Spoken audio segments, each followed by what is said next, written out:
Sampai ketawa hakim dengar pengakuan Putri soal peristiwa di Magelang. Istri Sambo tunduk tanda malu. Dari uraian tersebut di atas, jelas terlihat penasihat hukum terdakwa Putri Candrawati tidak memahami uraian yang telah dituangkan dalam surat dakwaan penuntut umum. Maka patutlah kiranya eksepsi atau nota keberatan penasihat hukum terdakwa Putri Candrawati untuk dikesampingkan. Itu menurut kami bahwa di dalam tanggapan itu tetap jaksa tidak konsisten lah. Harusnya dalam dakwaan itu harus disusun secara cermat, jelas. Rangkaian atau urutan peristiwa harus betul-betul dirangkaikan sehingga apa yang menjadi perbuatan pidana yang dilakukan oleh masing-masing terdakwa itu bisa kelihatan perannya masing-masing. Kalau kita lihat dakwaan jaksa, kalau betul-betul jaksa bisa membuktikan dakwaan ini, ya ini serius banget loh. Kalau betul-betul dia bisa buktikan dakwaan itu, ini jelas perencanaan dan hukuman mati. 340 berlaku. Ya, kalau betul-betul dia bisa buktikan itu. Karena argumen yang disampaikan oleh advokat ini, dia mengenampingkan tentang pelecehan, ya kan? Terus terang aja, apapun yang dikatakan terbukti atau tidak terbukti pelecehan, tidak mengubah dakwaan jaksa. Karena apa argumen tentang pelecehan ini hanya soal motif, tapi perbuatan itu sendiri kan dilakukan, pembunuhan itu dilakukan, fakta bahwa ada dibunuh itu jelas. Jadi yang namanya pengacara pasti ingin kliennya bebas, ya dong. Ini sudah ada mayat, ada 5 peluru di dalamnya. Siapa yang mau bebas dari urusan itu? Gak mungkin, karena ini bukan main-main.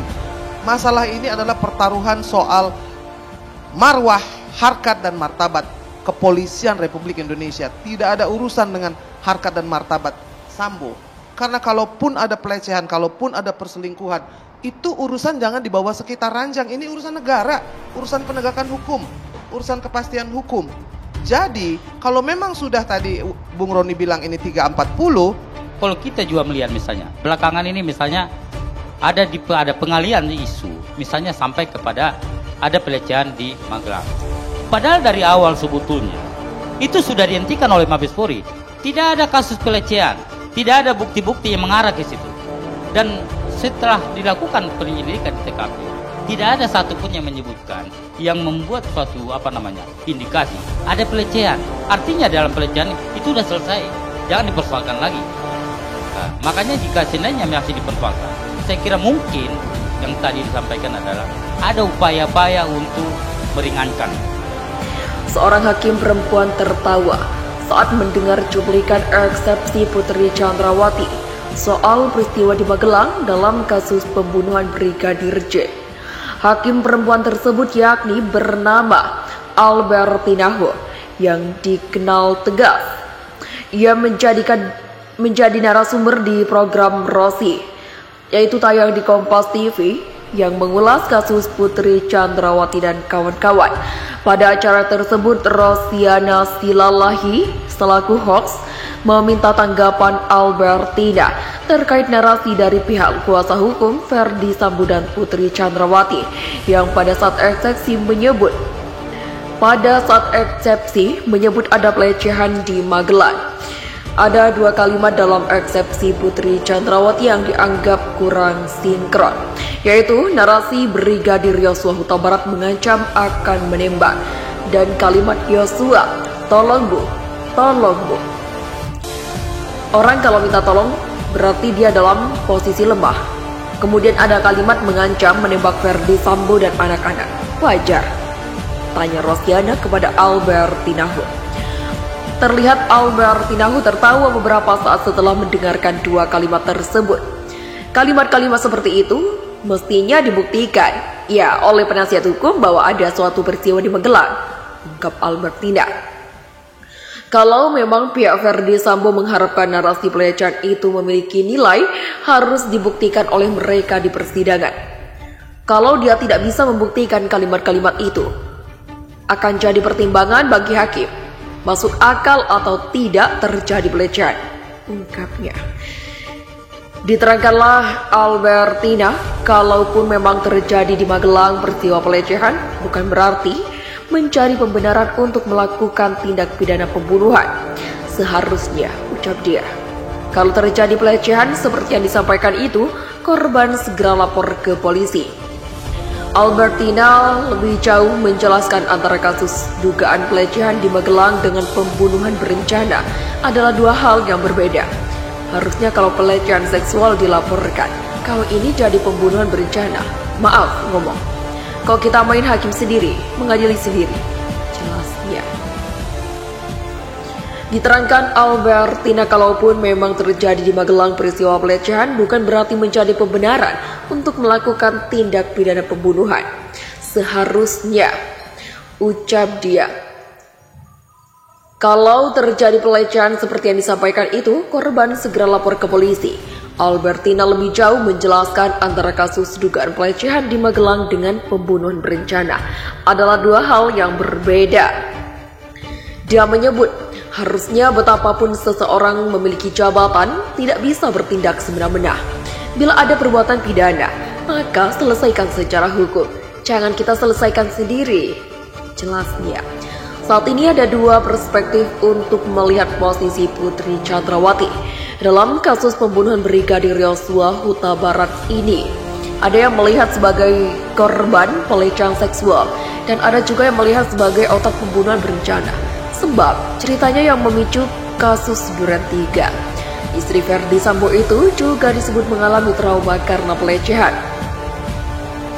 Namun Albertina menyebut, trauma tak hanya disebabkan oleh pelecehan saja.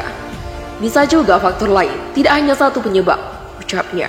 Misalnya, karena mendengar tembakan berkali-kali, tanya Rosi. Iya, jawab Albertina. Hal itu nanti bisa diuji di persidangan bila hakim yang memimpin sidang meminta jaksa menghadirkan ahli independen. Namun Albertina menyebut trauma tak hanya disebabkan oleh pelecehan saja, bisa juga faktor lain, tidak hanya satu penyebab saja. Sempat viral di media sosial potongan video berekam gestur Putri Chandrawati saat sedang bercengkrama dengan tim kuasa hukumnya. Putri Chandrawati telah 2 kali menjalani sidang pembunuhan Brigadir J di Pengadilan Negeri Jakarta Selatan dalam sidang perdana pada 17 Oktober lalu. Putri Chandrawati mengenakan kemeja putih dan celana hitam. Sedangkan di sidang kedua hari ini, pada Kamis, ibu 4 anak itu mengenakan kaos dalaman dan bercelana hitam serta blazer hitam. Jadi satu-satunya perempuan di kasus pembunuhan berencana Brigadir J, gestur Putri Chandrawati kerap menuai komentar khalayak, termasuk dengan momen di sidang perdana. Terlihat tegang di awal persidangan. Nafas Putri Chandrawati terdengar berat di depan majelis hakim dan jaksa penuntut umum. Istri Verdi Sambo itu pun terlihat beberapa kali menunduk seraya memejamkan mata saat mendengar dakwaan jaksa penuntut umum. Namun ada pandangan lain yang terlihat di sela persidangan pada Senin lalu itu. Putri Chandrawati diduga bercanda dengan tim pengacaranya. Dugaan tersebut merebak usai potongan video yang ditampilkan persidangan Putri Chandrawati itu beredar luas. Dalam potongan video terlihat Putri Chandrawati sempat diberikan air mineral oleh pengacaranya. Usai meminum minuman di botol tersebut, Putri Chandrawati mendadak mengulurkan tangan kanannya seperti sedang mencolek sang pengacara. Saat melakoni aksi tersebut, maka Putri Chandrawati terpejam 1 detik seolah sedang tersenyum. Ia langsung menunduk bertanda malu. Tanggapan pengacara. Gestur Putri Chandrawati yang diduga bercanda di persidangan tersebut sontak ramai diperbincangkan khalayak. Tak ingin isu tersebut semakin liar berkembang, pengacara Putri Chandrawati angkat bicara. Arman Hanis sebagai pengacara Putri Chandrawati membantah asumsi publik terkait klaimnya bercanda di persidangan. Arman Hanis menilai bahwa potongan video yang beredar sebenarnya tidak menjelaskan secara utuh terkait kejadian asli.